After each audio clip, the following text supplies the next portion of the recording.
ఆంధ్రప్రభ దినపత్రికలో స్టాఫ్, జిల్లా, మండలాల వారీగా రిపోర్టర్స్ కావలెను. మరియు మీ వ్యాపార అభివృద్ధి ప్రకటనల కోసం సంప్రదించండి.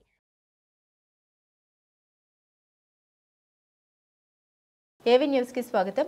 మహబూబాబాద్ జిల్లా నెల్లికుదురు మండలంలోని మునిగలవీడు మదనతుర్తి గ్రామాలకు సంబంధించిన రైతుల పంట పొలాల్ని సిపిఎం ఆధ్వర్యంలో సందర్శించడం జరిగింది. ఈ సందర్భంగా సిపిఎం నెల్లికుదురు మండల కార్యదర్శి ఇసంపల్లి సైదులు మాట్లాడారు. ఇటీవల కురిసిన వర్షాలకు వరి, పత్తి, మిర్చి పంటలు వేసిన రైతులు నష్టపోయారని పేర్కొంటూ రాష్ట్ర ప్రభుత్వం రైతాంగం పెట్టిన పెట్టుబడుల్ని గుర్తించి ఎకరాన 50,000 రూపాయల నష్టపరిహారం చెల్లించాలని ప్రభుత్వాన్ని డిమాండ్ చేశారు. ఈ కార్యక్రమంలో సిపిఎం నాయకులు రమేష్, వెంకన్న, భిక్షపతి తదితరులు పాల్గొన్నారు.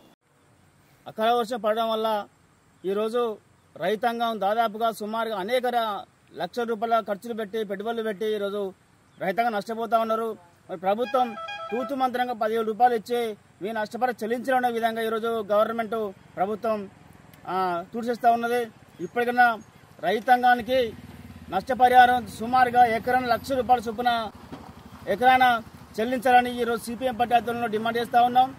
అదేవిధంగా గ్రామాలలో అనేక రైతులు పెట్టుబడులు పెట్టి లక్షలు పెట్టి ఈరోజు ఈ పంట మీదనే ఈరోజు ఈ యొక్క తీర నోటికడికి వచ్చిన గింజను ఈరోజు అకాల వర్షం దెబ్బతీసి ఈరోజు నష్టపోతూ ఉన్నారు ప్రభుత్వం, ప్రజలు, రైతాంగం. కాబట్టి ఇప్పటికైనా తక్షణమే స్పందించి గవర్నమెంట్ సుమారుగా ప్రతి ఒక్క రైతుకు ఎకరాల చొప్పున కాకుండా ఏంటంటే ఖచ్చితంగా 1,00,000 రూపాయల చొప్పున ఆ రైతాంగానికి నష్టపరిహారం చెల్లించి ఈరోజు ఆదుకోవాలని నెల్లికుదురు మండలం సిపిఎం పార్టీ ఆధ్వర్యంలో డిమాండ్ చేస్తూ ఉన్నాం.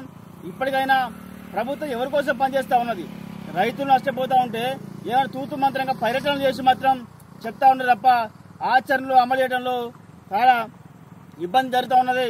ఇప్పటికైనా దాదాపు ఈ మండలంలో సుమారుగా దాదాపు మోదూర్ చేయి దగ్గర, రాయలో చేయి దగ్గర Triveda Web Solutions, SEO, social media, paid ads, website design and branding, all in one place.